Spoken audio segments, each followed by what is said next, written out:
안녕하세요. 크립토TV입니다. 오늘은 코인 투자가 주식, 부동산 대비 왜 최고의 가성비를 갖추었고 또 향후 내 노후를 책임질 만한지도 한번 비교해 보도록 하겠습니다. 아마 다들 저랑 비슷한 고민을 하실 텐데요. 지금은 불장을 기다리고 있는 입장이지만 결국은 하락장이 찾아오겠죠. 왜냐하면 비트코인은 4년 주기를 갖고 있기 때문에 그렇습니다. 그래서 저도 뭐 투자 공백기, 코인을 매수하지 않을 그 공백기가 약 1년 정도 있지는 않을까 이런 생각을 계속 하고 있는데요. 그러면 그 기간 동안 현금화한 돈을 어떻게 굴려야 할까?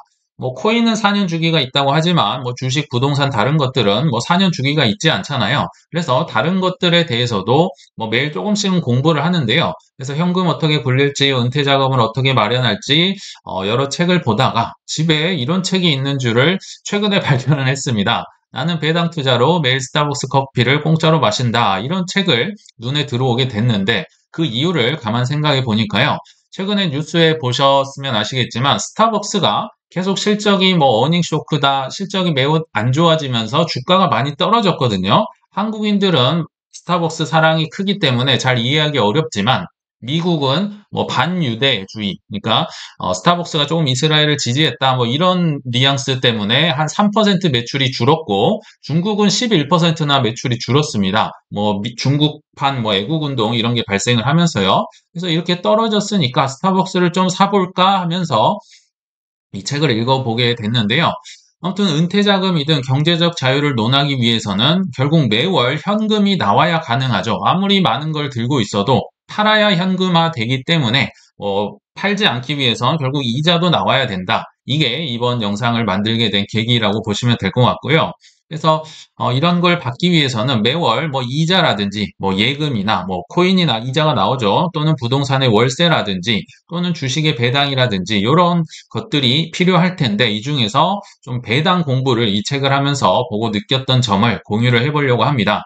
근데 이 책의 저자는 이 미국 주식 중에서도 배당 주식으로 결국 경제적 자유를 이루려고 많이 노력을 하시는 것 같아요. 계속 나아가는 과정인데 당연히 스타벅스 공짜로 마신다 책이기 때문에 미국의 배당 주식이 최고다. 물론 정답은 없습니다. 본인의 전공이 다 다를 수 있지만 이 책의 저자는 실제로 미국 배당 주식으로 어느 정도 좀 부를 이룬 것 같아요. 그러나 저도 사실은 스타벅스를 좀 사볼까 하면서 이 책을 읽었는데요. 읽으면 읽을수록 이거 이더리움이 훨씬 낫겠는데? 부동산 뭐 배당 주식보다 훨씬 낫겠는데? 이런 생각이 오히려 저는 더 강화가 되더라고요. 그러나 이게 정답은 아니기 때문에 판단은 이제 여러분들이 이걸 보시고 하시면 좋을 것 같고요. 그래서 주식의 배당, 부동산의 월세, 그리고 코인의 이자 등을 한번 단순 비교를 해보도록 하겠습니다. 주식 배당과 부동산의 월세는 이 책에 있는 걸 조금 참고를 했고요. 조금 뭐 변형은 했지만 이제 코인 이자까지 붙이면서 제가 간단하게 한번 비교를 해보겠습니다. 일단 세금이 골치가 아픈데요. 뭐 양도세 이런 거 다 빼고요. 일단 배당 소득세, 배당에는 배당 소득세가 발생하겠죠. 뭐 미국이나 한국이나 마찬가지인데 미국은 15%, 한국은 15.4% 발생을 합니다. 요거는 우리가 만져보지도 못하고요. 그냥 은행에서 알아서 떼고 줍니다.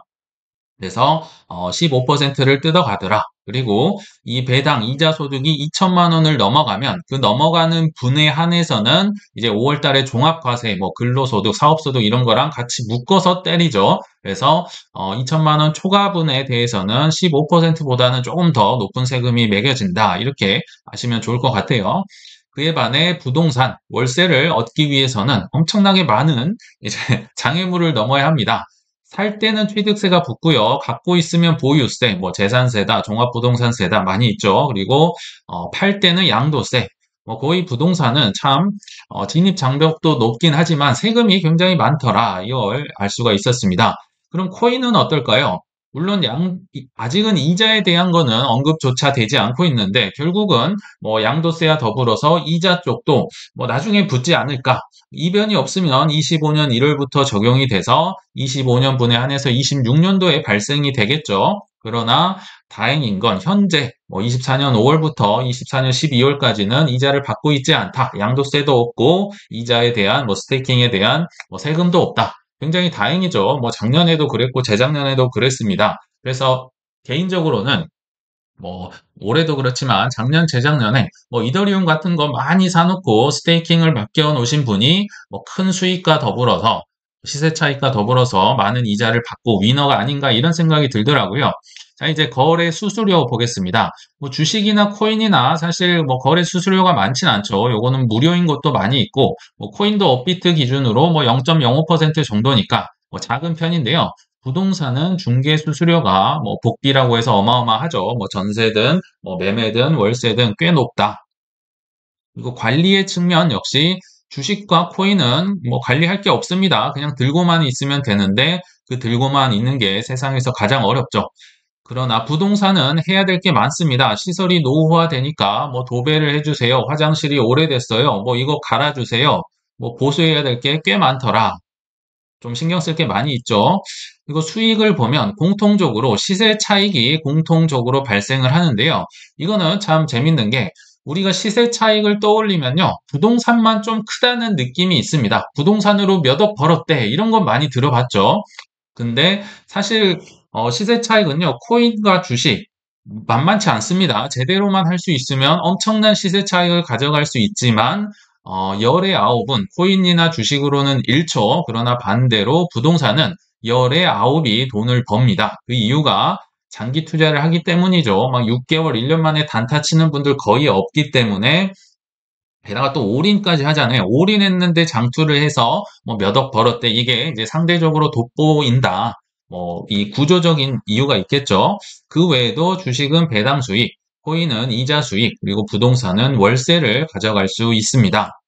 몇 개만 더 보겠습니다.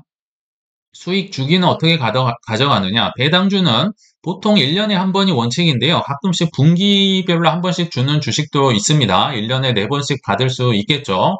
그리고 부동산은 뭐 월세기 때문에 매월 또는 전세는 받을 수 없겠지만요. 그리고 코인은 보통 스테이킹을 맡기면요. 매일 주는 게 일반적인데 뭐 간혹 매주 뭐 일주일에 한 번씩 주겠다. 뭐 이런 뭐 코인도 있긴 합니다. 근데 대부분은 매일이기 때문에 조금 뭐 수월하고 항상 매일 이렇게 보이니까 저는 이게 좋더라고요. 자, 근데 뭐 단점이 또 있겠죠. 주식의 경우 주가 변동. 사실 이게 단점이자 장점이겠죠. 올라가면 장점이고 떨어지면 단점이다. 그리고 배당 컷, 배당 락이라고 해서 뭐 어떤 날짜 이후에 들고 있으면 배당 안 줄 것이다. 이게 이제 단점일 수 있겠는데요.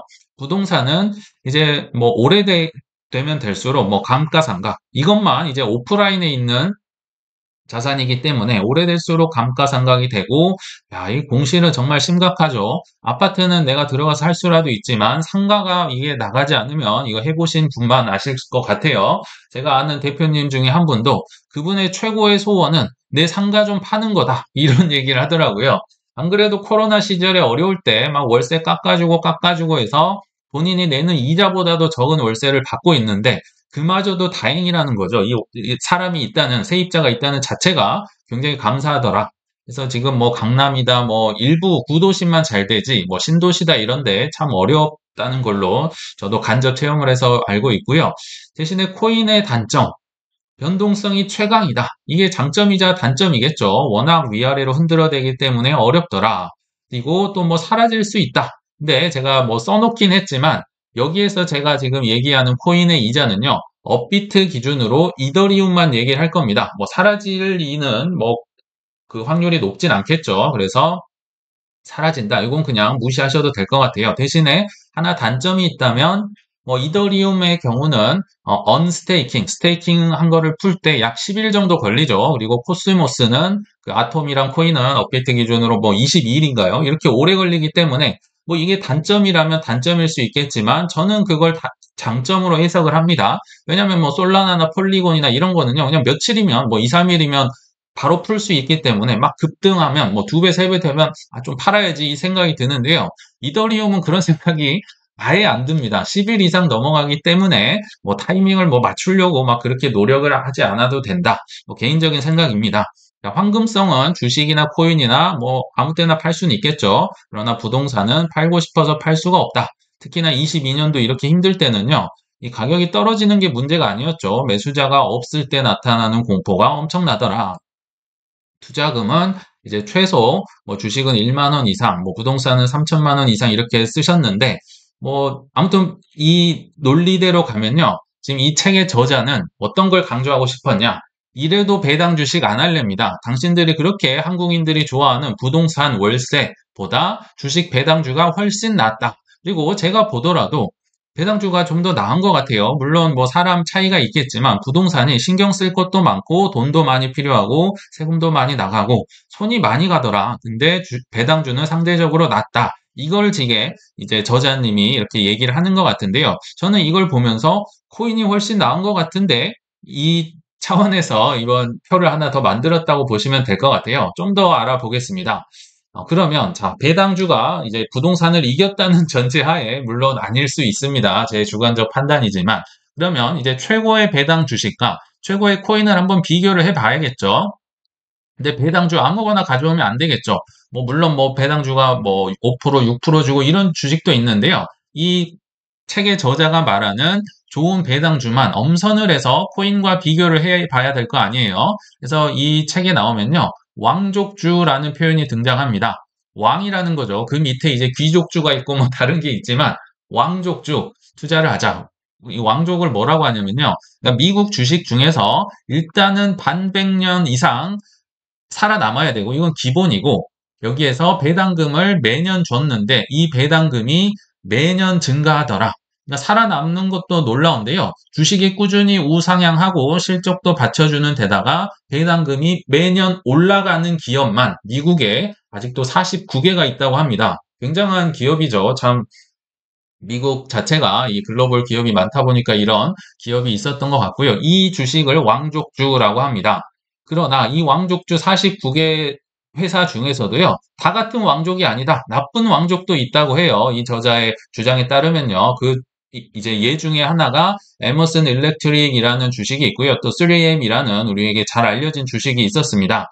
일단 에머슨을 제외해야 하는 이유는 저배당이기 때문이다. 50년, 66년인가 살아남았거든요. 배당을 계속 주고 있는데, 그리고 심지어 배당이 증가를 하고 있지만, 최근 10년을 놓고 봤을 때, 배당금 증가율이 2%밖에 안 되더라.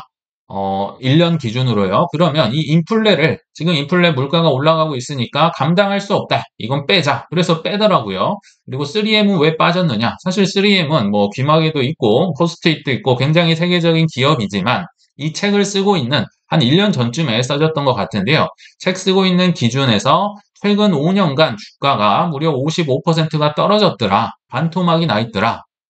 이게 약간 제가 의외였거든요. 왜냐하면 좋은 주식이 가격이 떨어지면 우리 같으면 바이 더 딥을 하고 사려고 많이 노력을 할 텐데요. 이 친구의 주장에 따르면 주가가 떨어지면요. 배당도 줄어든다는 논리를 갖고 있습니다. 왜냐하면 큰 돈을 지금 투자하잖아요. 한두 푼이 아닙니다. 이걸로 노후를 하고 경제적 자유를 이루기 위해서 투자하는 거기 때문에 주식 가격도 계속 우상향해야 된다. 내 돈 올인했으니까. 그리고 여기는 이제 배당의 관점으로 보면 조금 이해는 되거든요. 그러나 뭐 주가가 계속 오르기만 하면 그럼 계속 비쌀 때 사라는 거냐? 좀 이런 뭐 상충되는 좀 얘기는 할 수 있지만 뭐 배당 관점에서 보면 뭐 조금 이해가 됩니다. 아무튼 그래서 이분의 주장에 따르면 왕족주 중에서 한 5개를 이분이 골랐는데요. 그 5개 중에서 3개, 여러분들도 다 알만한 주식 3개만 딱 소개를 한번 해보겠습니다. 그 중에 하나가 많이 들어봤을 존슨앤존슨이라는 주식이었습니다. 어렸을 때 뭐 로션 많이 발랐죠. 그리고 타이레놀, 리스테린 그 이빨 헹구는 거, 그리고 샴푸, 니조랄 등 전 세계 뭐 헬스케어 1위 기업입니다. 지금 100년이 넘은 엄청난 기업인데, 그러니까 뭐 주가도 계속 오르고 실적도 계속 오르고 배당률도 계속 오르더라. 그 평균을 내보니까 최근에 배당률이 약 3.1% 정도 나오더라. 뭐 하는 거죠. 그리고 두 번째 주식은 많이 들어봤을 프록터 앤 갬블, P&G라는 주식입니다. 뭐 질레트 면도기, 뭐 페브리즈, 오랄비, 뭐 다우니 섬유유연제 등등 뭐 소비재 중에 뭐 대장주죠. 그래서 이 주식도 괜찮고 뭐 성과도 좋고 주식도 꾸준히 오르는데 배당도 최근에 기준으로 약 2.5% 정도 되더라. 그리고 마지막 세 번째 주식은 의외로 펩시코라는 주식이 있습니다. 펩시콜라 할 때 그겁니다. 펩시코인데 그러면 먹자네 이럴 수 있겠죠. 뭐 배당주든 뭐든 코카콜라가 훨씬 나은 거 아니냐. 뭐 주가도 그렇고 뭐 배당도 더 많이 주고. 근데요. 알고 보면요. 펩시코도 생각보다 대단한 회사더라고요. 무려 500개 이상의 브랜드를 갖고 있습니다. 펩시콜라만 파는 게 아니에요. 레이라는 뭐 감자칩 시리즈들, 뭐 도리토스, 치토스, 마운틴듀, 게토레이, 립톤 등등 우리가 알만한 웬만한 먹을 거는 펩시코가 다 인수를 해서 갖고 있다. 그리고 뭐 배당도 3.2% 정도니까 나쁘지 않겠죠. 여러 가지를 감안했을 때 뭐 배당 이것보다 더 많이 주는 주식들은 있겠지만 모든 면에서 볼 때 이분이 생각하는 왕족 중에 왕족 5개를 꼽았고 그중에 이제 3개만 제가 한번 가져와 봤어요. 그래서 이 친구들과 이더리움을 그럼 한번 비교를 해볼 텐데요. 일단 동점이 있습니다. 동점은 이더리움도 사실 스테이킹 바뀌면 약 뭐 왔다 갔다 하긴 하지만 3% 정도 받잖아요. 그래서 이자는 동률이라는 감안하에 그러면 이제 남은 건 시세 차익에 대한 수익이겠죠. 그래서 이더리움과 아까 말씀드린 배당 왕족 삼총사의 스타벅스까지 제가 한번 더해서 한번 뭐 최근 1년간 차트를 비교를 해 보겠습니다. 제가 결과를 알고 이렇게 예상을 하고 찾은 게 아니거든요. 근데 생각보다 차이가 많이 나더라고요. 최근 1년 기준으로 여기 보시면 이더리움이 잘 안 보이시겠지만 108% 올랐습니다. 사실 제가 작년 뭐 6월 그 현충일 SEC가 막 바이낸스 고소하고 힘들게 했을 때 그때부터 막 이더리움 사자고 막 으쌰으쌰 했지만 아무도는 아니겠죠. 대부분 사지 않았던 이유가요. 이더리움 재미없다, 안 오른다고 해서 안 산 거잖아요. 그러나 1년 전에 비교하고 뭐 지금 재미없다고 하지만 108% 그래도 2배 이상 올랐습니다. 뭐 또 뭐 최근에 ETF다 뭐다 하면서 좀 많이 오른 경향이 있는데 다른 거에 한번 비교를 해보면요. 그 아까 배당 왕족주 P&G 최근 1년간 13% 올랐고요. 펩시코 오히려 떨어졌습니다. 마이너스 3% 그리고 존슨앤존슨 마이너스 4% 그리고 최근에 안 좋긴 안 좋았던 것 같습니다. 스타벅스가 마이너스 24% 웬만한 뭐 주식들 다 뒤로 갔네요. 근데 뭐 혹자는 이렇게 얘기할 수 있겠죠. 지금 뭐 이더리움 ETF다 뭐다 하면서 코인 뭐 한창 좋을 때 가지고 비교를 하면 어떻느냐? 그렇게 하면 안 되겠다. 좋습니다. 그럼 최근 5년으로 비교를 해보겠습니다. 이 그 주기를 제가 선택을 한 게 아니고요. 트레이딩 뷰에서 그냥 밑에 보면 최근 1년, 최근 5년 전체 이 셋 중에 하나 선택하게 돼 있거든요. 그래서 그냥 가져온 겁니다. 야, 이건 더 놀랍죠. 이더리움 최근 5년간 무려 14배가 넘게 상승을 했었습니다. 그에 반해서 최근 5년간 P&G는 57%, 펩시코는 플러스 40%, 그리고 존슨앤존스 9%, 스타벅스 2%. 야, 이걸 보고 어떤 게 느껴지시나요? 거의 뭐 지렁이 수준으로 바닥을 기고 있는 모습을 뭐 이더리움에 비하면 느낄 수가 있겠죠. 5년이 됐는데 57% 오르는 것도 저 같으면 화가 날 것 같은데 야, 이 2% 오르고 이러면 정말 화가 날 것 같아요. 아무튼 이더리움은 최근 5년을 비교해도 압도적이다. 그러면 그 다음 이제 전체 버튼을 한번 눌러봤거든요. 2016년 이후는 어땠을까? 야, 이거는 아예 굴곡 자체가 없습니다. 그냥 바닥에 붙어서 가고 있다. 보시면 이더리움은 16년 이후 무려 42만 퍼센트가 올랐는데요. 뭐 P&G다, 뭐 펩시코다, 뭐 그 좋은 기업들이 120%, 77%, 50%, 24%. 물론 배당이 있지 않았느냐? 배당은 있었는데요. 뭐 이더리움도 앞으로도 계속 배당이 있습니다. 뭐 이 배당은 비슷하다는 조건 하에 이 차이가 정말 어마어마한 것 같아요. 거의 10년이 됐는데요. 뭐 2배가 안 되는 기업이 많다. 조금 그런 것 같아요. 제 볼 때요. 근데 또 이러실 수 있겠죠. 배당 많은 주식은 원래 주가가 안 오르는 거 아니냐? 좋습니다. 그러면 물론 이더리움 수익률도 갈수록 이런 식으로 감소를 하겠죠. 그러나 킹왕짱 주식들, 뭐 요새 핫한 주식들 있잖아요. 그래도 이런 주식보단 향후 뭐 10년, 20년은 저는 더 나을 거란 생각이 들거든요. 자, 비교를 해보겠습니다. 배당은 주지 않습니다. 그러나 우주 최강 주식 있죠. 최근 뭐 1, 2년간 떠들썩하게 했던 엔비디아, 뭐 테슬라는 약간 주춤하긴 하지만 이 주식들과 한번 비교를 해보겠습니다. 역시 뭐 이더리움과 비교를 했더니요. 야, 이거 뭐, 그나마 낫죠. 아까 그 배당주들은 아예 바닥에 붙어서 뭐 일직선이었지만 엔비디아는 그래도 최근에 꿈틀해서 조금 여기 공간이 보이시죠? 물론 뭐 최근 1, 2년으로만 본다면 엔비디아가 우주 최강이었기 때문에 이더리움을 앞지를 수 있지만요. 과거로 거슬러 가면 비트코인, 이더리움을 이길 자가 없습니다. 결국 그러면 이걸 보고 어떤 걸 저는 느꼈냐면요. 향후엔 어떻게 될 것인가? 결국 뭐 엔비디아든 테슬라든 뭐 애플이든 이 친구들은 제도권 안에 있잖아요. 아무리 뭐 우주 최강자라고 하지만 제도권 안에 있다는 건 안정적이다. 뭐 보호는 받을 수 있겠지만 상대적으로 이 수익률이 이 비트 이더를 따라올 수가 없습니다. 왜 그럴까요? 이 친구들은 아직도 변방에 있는 뭐 죽을지 살지 뭐 저희 입장에서는 당연히 뭐 영원히 살아남을 걸로 보이지만 일반인들 세계적인 사람들 그 전 뭐 80억 인구로 볼 때는 이 친구들은 아직도 검증되지 않은 이거 어디다 쓰냐 아직도 이런 얘기가 나오잖아요. 그 쓸데없는 거 안 사. 변방의 자산이기 때문에 아직도 큰 기회가 있다. 그래서 저는 앞으로 노후 뭐 자금이든 은퇴 자금이든 하루라도 빨리 들어오는 게 낫겠다. 이런 차원에서 한번 비교를 해봤는데요. 자, 그래서 결론에 왔습니다. 그러나 이 모든 게 제 편향된 생각일 수는 있으니까 한번 차분하게 비교를 해보시고요. 내게 맞는 은퇴 자금을 갖추셨으면 좋겠다. 저는 아시다시피 이더리움을 굉장히 좋아하는데요. 워런 버핏이 금을 싫어하는 이유, 그리고 월가가 이더리움을 좋아하는 이유와 맞닿아 있습니다. 그 이유는 앞으로 살아남을 자산 중에서 큰 시세 차익이 기대되는 데다가 더 큰 거는 바로 이자가 나오기 때문인데요. 내가 아닌 큰 부자들의 입장에서 내 감당 안 되는 돈을 어디에 투자를 해볼까 생각을 해보면요. 의외로 답은 쉽게 나올 수 있습니다. 지금은 블랙락 등 믿을 만한 기관이 팔고 있으니까 더 이상 위험하다고 뭐 회피하기, 뭐 위험하다고 말하기도 어려워졌고요. 오죽하면 SEC가 이더리움 ETF에서 스테이킹은 떼내서 자기 은행들, 월가 식구들 챙겨주려고 하겠습니까? 그래서 뭐 시세에 자꾸 일희일비하기보다는요. 한 살이라도 젊을 때 어떤 자산이 내 노후에 시세 차익과 이자를 많이 안겨줄 수 있을지 한번 차분히 생각해 보시길 바라면서 이만 물러가겠습니다. 시청 감사합니다.